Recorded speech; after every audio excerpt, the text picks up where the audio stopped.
Bismillahirrahmanirrahim. Assalamualaikum warahmatullahi wabarakatuh. Perkenalkan, nama saya Muhammad Razwan dengan NIM 50300-1240 dari jurusan Pengembangan Masyarakat Islam semester 3. Baik, saya akan mempresentasikan mid-test saya terkait mata kuliah Demografi dan Kependudukan.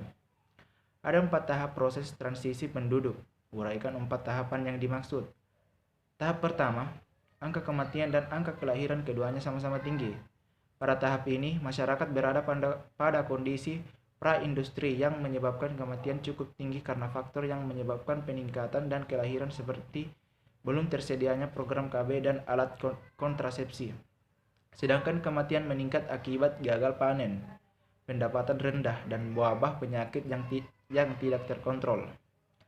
Tahap kedua, angka kematian pada masyarakat menurun secara signifikan, sedangkan angka kelahiran masih tetap tinggi.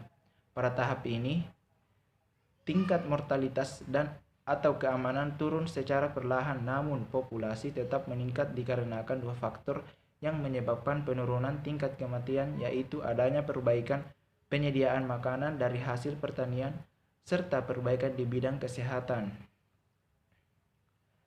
Tahap ketiga, angka kelahiran mulai menurun menyusul angka kematian. Pada tingkat kematian mengalami penurunan dengan cepat dan diikuti oleh penurunan di tingkat kelahiran, tapi tidak secepat tingkat kematian. Disebabkan oleh beberapa faktor, yaitu adanya penggunaan alat kontrasepsi dan program KB, perubahan menuju industri dari pertanian menjadi masyarakat industri, adanya urbanisasi, perubahan sudut pandang wanita yang boleh bekerja. Tahap keempat, angka kelahiran dan kematian sama-sama rendah. Pada tahap ini, kondisi kelahiran dan kematian berada pada posisi rendah atau nol, sehingga jumlah penduduk dapat dikatakan dalam keadaan stabil. Contoh negara yang berada pada tahap ini yaitu Amerika Serikat, Argentina, Kanada, Selandia Baru, Australia, dan keseluruhan benua Eropa. Nomor 2. Jelaskan beberapa indikator yang dapat digunakan dalam menganalisis kependudukan serta kemukakan 3 model piramida penduduk. Ada 2 indikator yang dapat digunakan dalam menganalisis kependudukan. Yang pertama, indikator geografis. Indikator geografis adalah indikator demografis kependudukan seperti jumlah, struktur, dan komposisi penduduk, pertumbuhan penduduk, dan persebaran penduduk, pengendalian kelahiran, penurunan angka kematian, dan pengarahan mobilitas penduduk. Kedua, indikator non-geografis.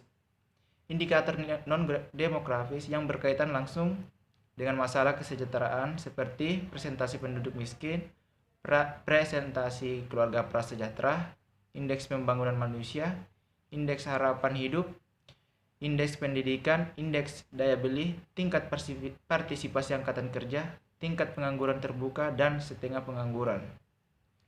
Adapun 3 model piramida kependudukan. Yang pertama, piramida penduduk muda, yang digambarkan seperti limas. Pemahamannya mudah, jadi di suatu daerah terdapat angka kelahiran yang tinggi dan angka kematian yang rendah, yang menyebabkan penduduk yang berumur muda banyak. Piramida penduduk dewasa. Piramida stasioner itu merata, sehingga ada yang menyebutnya sebagai bentuk granat. Yang ketiga, piramida penduduk tua. Sebagian besar penduduk berada kelompok usia dewasa atau tua. Nomor 3. Apa perbedaan mendasar dari ketiga sumber data demografi penduduk? Yang membedakan ketiga sumber data demografi penduduk hanyalah sensus.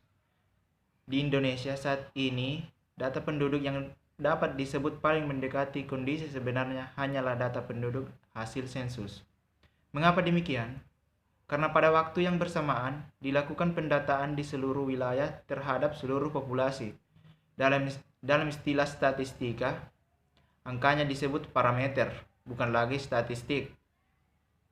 Terhadap parameter tidak perlu dilakukan uji statistik karena dianggap sudah mempresentasikan seluruh populasi.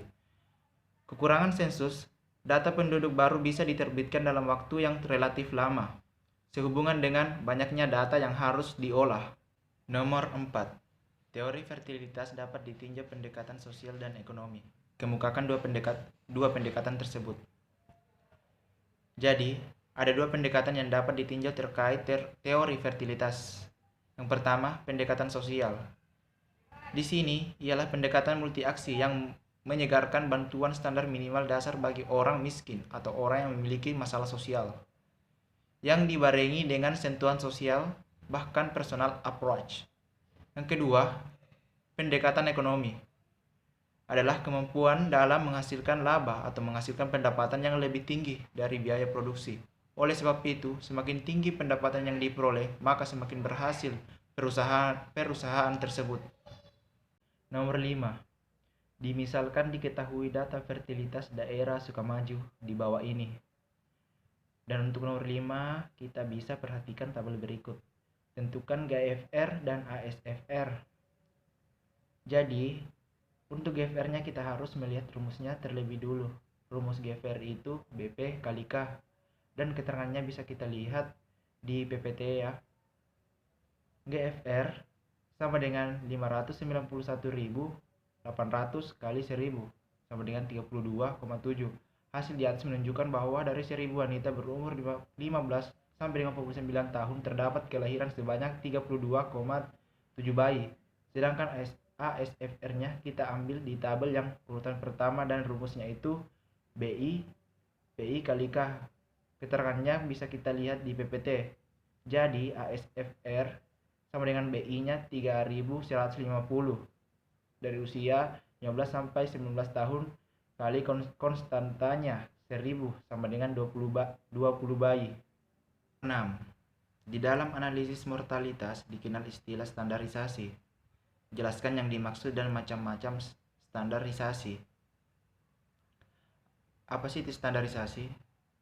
Standarisasi adalah suatu metode yang digunakan untuk menghasilkan ukuran yang setara atau comparable untuk beberapa populasi atau subgrup yang memperhitungkan confounding utama seperti perbedaan umur dan seks pada komposisi populasi atau subgrup yang berbeda.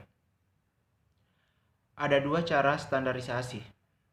Yang pertama, standarisasi langsung adalah standarisasi angka kematian dengan menggunakan satu penduduk standar untuk mengaplikasikan angka kematian spesifik menurut umur dari masing-masing penduduk yang akan dibandingkan. Nomor 2, standarisasi tidak langsung adalah standarisasi angka kematian dengan menggunakan suatu himpunan angka kematian spesifik menurut umur standar yang kemudian diaplikasikan pada masing-masing penduduk yang akan dibandingkan untuk memperoleh angka kematian yang diperkirakan. Cukup sekian dari saya. Wassalamualaikum warahmatullahi wabarakatuh.